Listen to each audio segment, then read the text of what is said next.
साथियों, आप पहले मेरे वीडियो को अगर देखे होंगे तो जान गए होंगे कि कार्बोहाइड्रेट हम किसे कहते हैं। तो कार्बोहाइड्रेट, कार्बन के हाइड्रेट्स जो होते हैं उसे हम कार्बोहाइड्रेट कहते हैं। लेकिन जो वर्तमान की परिभाषा है, आधुनिक परिभाषा है, वो ये है कि ऐसे कार्बनिक पदार्थ जो जल अपघटित होकर के पॉलीहाइड्रॉक्सी एल्डिहाइड या पॉलीहाइड्रॉक्सी कीटोन देते हैं, उसी को हम कार्बोहाइड्रेट्स कहते हैं। ये हम पिछली वीडियो में देख सकते हैं विस्तृत। आज हम बताएंगे टाइप्स ऑफ कार्बोहाइड्रेट। कार्बोहाइड्रेट के प्रकार, कितने प्रकार का कार्बोहाइड्रेट होता है। तो हम यहाँ तीन पॉइंट बताएंगे जिसके आधार पर हम इसको क्लासिफाइड करेंगे। तो पहला है स्वाद के आधार पर, कार्बोहाइड्रेट स्वाद के आधार पर। तो कार्बोहाइड्रेट दो प्रकार का होता है साथियों। एक तो कार्बोहाइड्रेट वह होता है जो मीठा होता है, दूसरा कार्बोहाइड्रेट वह होता है जो मीठा नहीं होता। तो हम ये कह सकते हैं स्वाद के आधार पर शर्करा दो प्रकार का होता है। एक तो मीठी शर्करा होता है, दूसरा अमीठी शर्करा। शुगर, नॉन शुगर, दो प्रकार की है। तो शुगर मीन्स मीठी शर्करा, जो शर्करा होती है, शर्करा का मतलब ही होता है मीठा। तो मीठी शर्करा जो होती हैं उसे हम जैसे ग्लूकोज कहें, फ्रक्टोज कहें, सुक्रोज कहें, ये सब जो है कि मीठी शर्करा के अंतर्गत आते हैं। अमीठी शर्करा, नॉन शुगर, वह कार्बोहाइड्रेट होता है जो मीठा नहीं होता या जल में विलय नहीं होता। तो हम कह सकते हैं कि मीठी शर्करा जल में विलय होता है, अमीठी शर्करा जल में विलय नहीं होती। दूसरा जो हम प्रकार का आधार जो चुनते हैं वह है रिड्यूसिंग प्रॉपर्टी, मीन्स अपचायक गुण। On the basis of reducing property, carbohydrate are two types. Carbohydrate दो प्रकार के होते हैं। एक को कहते हैं अपचायक शर्करा, रिड्यूसिंग शुगर, दूसरे को कहते हैं नॉन रिड्यूसिंग शुगर या अनअपचायक शर्करा। तो अपचायक शर्करा, रिड्यूसिंग शुगर वे शर्कराएं होती हैं जो फेलिंग विलयन और टॉलरेंस अपगर्मक को अपचयित कर देती हैं, उसको हम अपचायक शुगर कहते हैं। अनअपचायक शुगर शर्कराएं वो होती हैं जो फेलिंग विलयन तथा टॉलरेंस विलयन को अपचयित नहीं करती हैं। तो अपचायक शर्करा कौन है? जैसे आपके सरल शर्करा है और ओलिगोसैकेराइड्स है। लेकिन ओलिगोसैकेराइड्स में सुक्रोज ये अनअपचायक शर्करा है और अनअपचायक शर्करा में पॉलीहाइड्रॉक्साइड पॉलीसैकेराइड्स मीन्स स्टार्च, सेलुलोज, ये सब जो होती हैं, ग्लाइकोजन, ये सब अनअपचायक शर्कराएं हैं। और तीसरा आधार जो हम लेते हैं कार्बोहाइड्रेट को क्लासिफाइड करने के लिए वह जल अपघटन। तो carbohydrates are divided on the basis of hydrolysis. जल अपघटन के आधार पर carbohydrate are three types: monosaccharides, oligosaccharides, polysaccharides. साथियों, आपकी परीक्षा में कार्बोहाइड्रेट जब आपसे पूछा जाए तो जनरली यही क्वेश्चन रहता है कि कार्बोहाइड्रेट के प्रकार बताइए।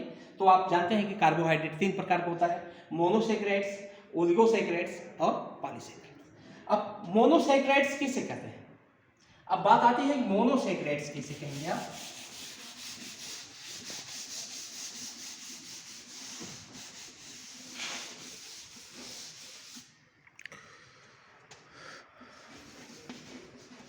मोनोसैकेराइड्स साथियों जान लीजिए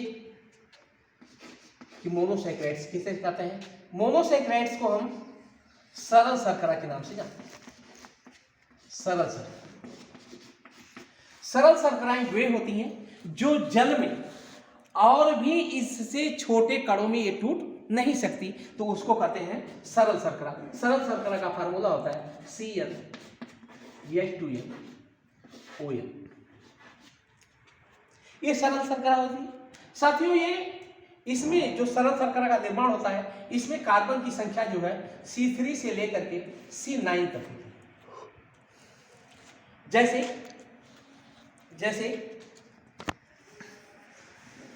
C3H6O6, इसको हम ट्रायोज शर्करा कहते हैं।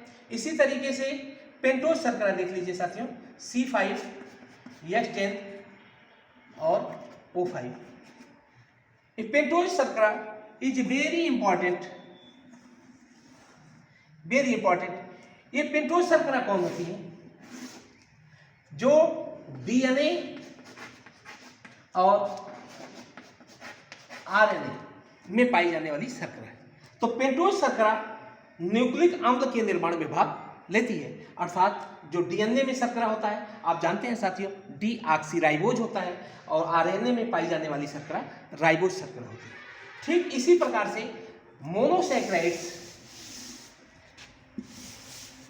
में हम हेक्सोज शर्करा भी बता दें आपको, हेक्सोज CnC6H12O6। इसमें जो इंपॉर्टेंट शर्कराएं हैं हेक्सोज की, जैसे ग्लूकोज, फ्रक्टोज और गैलेक्टोज, ग्लैक्टोज। साथियों ये बहुत ही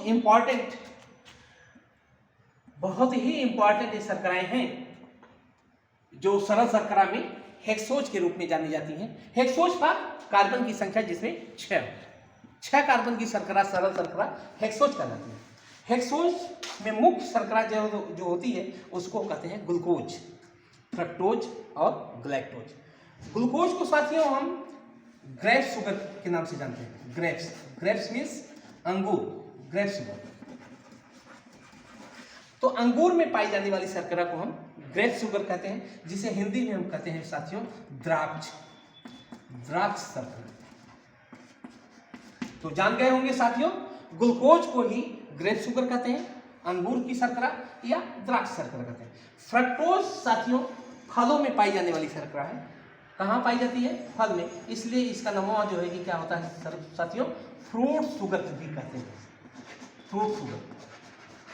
यह फल में पाई जाने के साथ साथ मधु में, मधुमक्खियों से प्राप्त रस जो होता है उसे हम मधु कहते हैं। तो मधु में पाई जाने वाली शर्करा भी क्या होती है? फ्रक्टोज होती है। ग्लैक्टोज ये सरल शर्करा है जो दूध में पाई जाने वाली शर्करा है, इसलिए इसको हम मिल्क शुगर के नाम से भी जानते हैं। साथियों आप सरल शर्करा जान गए होंगे। अब हम बताते हैं आपको ओलिगोसैकेराइड्स।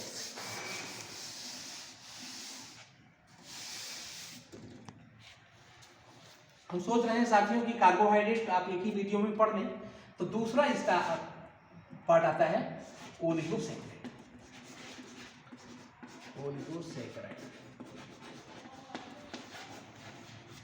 ओलिगोसैकेराइड्स में सरल शर्करा अणुओं की संख्या 2 से लेकर के 10 तक होती है। सरल शर्करा के अणु से लेकर के C10 तक सरल शर्करा अणु होते हैं। सरल शर्करा अणु से बने।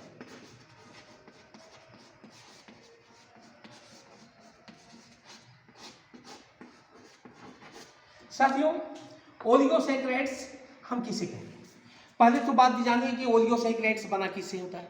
यह सरल शर्करा के 2 अणुओं से लेकर के सरल शर्करा के 10 अणुओं से मिलकर के बना होता है, और ये जल अपघटित होकर के अगर इतने से बनता है तो यह जल में जाएगा तो उतने ही अणुओं में ये टूट भी जा सकता है।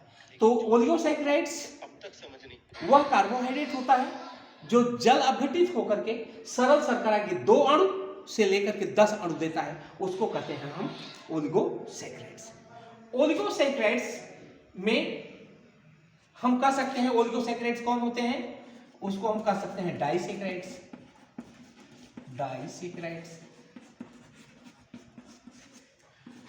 ट्राइसैकेराइड्स। अगर सरल शर्करा के 4 अणु से मिलकर के बना हुआ है तब हम उसको कहेंगे टेट्रासैकेराइड्स।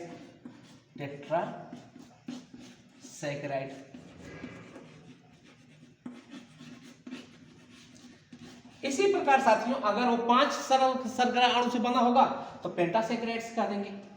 तो अब हम आपको बताते हैं कि डाइसैकराइड, ओलिगोसैकराइड्स का एक समूह है जिसे आप कहते हैं डाइसैकराइड्स। क्या है? डाइसैकराइड। डाइसैकराइड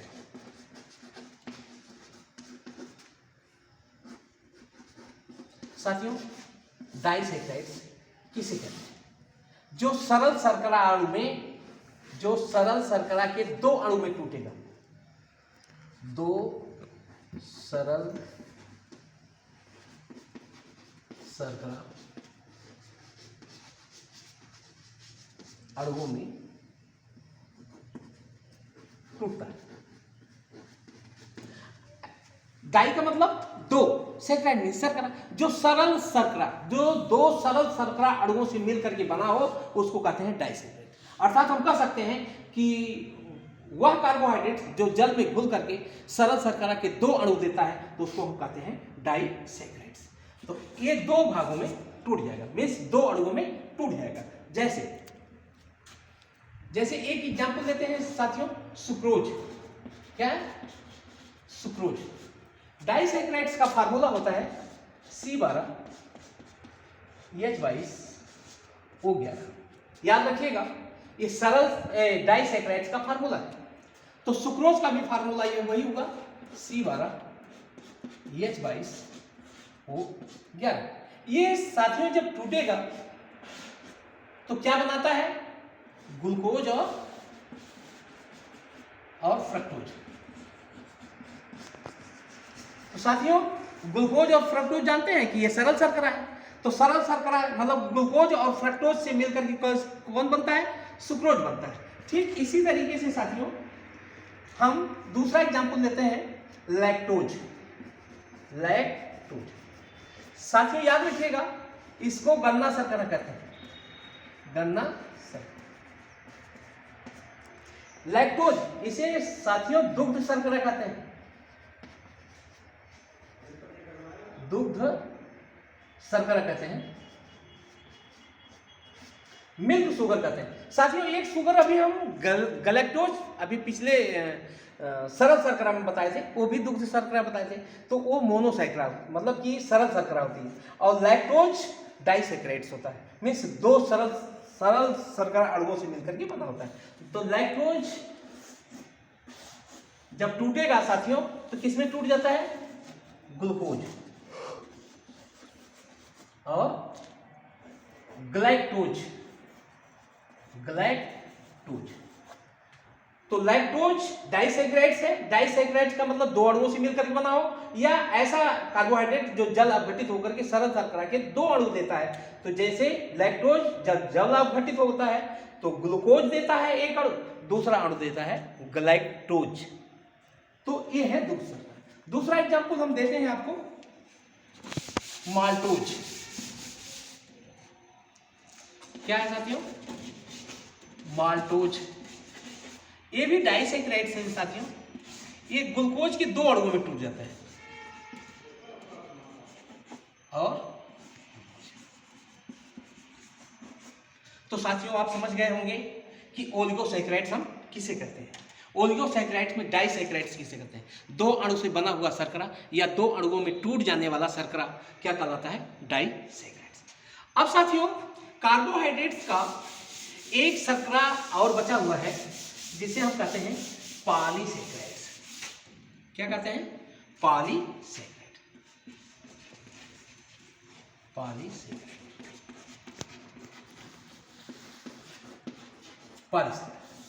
पॉलीसैकराइड्स कौन होता है? जो पॉलीसैकराइड्स एक बृहद मॉलिक्यूल है, बृहद जैव अणु होता है। पॉलीसैकराइड्स सरल शर्करा अणुओं, ये सरल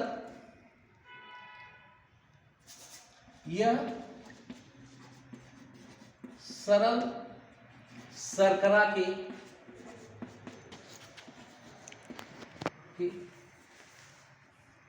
1000 से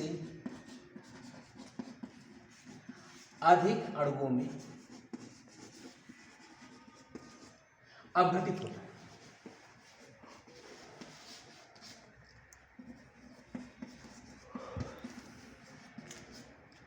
जिसका फार्मूला साथियों C6H10O5, ये पॉलीसैकेराइड्स का फार्मूला है। तो पॉलीसैकेराइड्स वह शर्करा होती है जो जल अपघटित होकर के 1000 से अधिक सरल शर्करा अणुओं को देती है। हम ये कह सकते हैं ऐसे कार्बोहाइड्रेट जो 1000 सरल शर्करा अणुओं से मिलकर के बना होता है उसको हम कहते हैं पॉलीसैकेराइड्स। पॉलीसैकेराइड्स का साथियों उदाहरण जैसे स्टार्च, क्या है साथियों? स्टार्च। स्टार्च को साथियों मंड कहते हैं। क्या कहते हैं? मंड।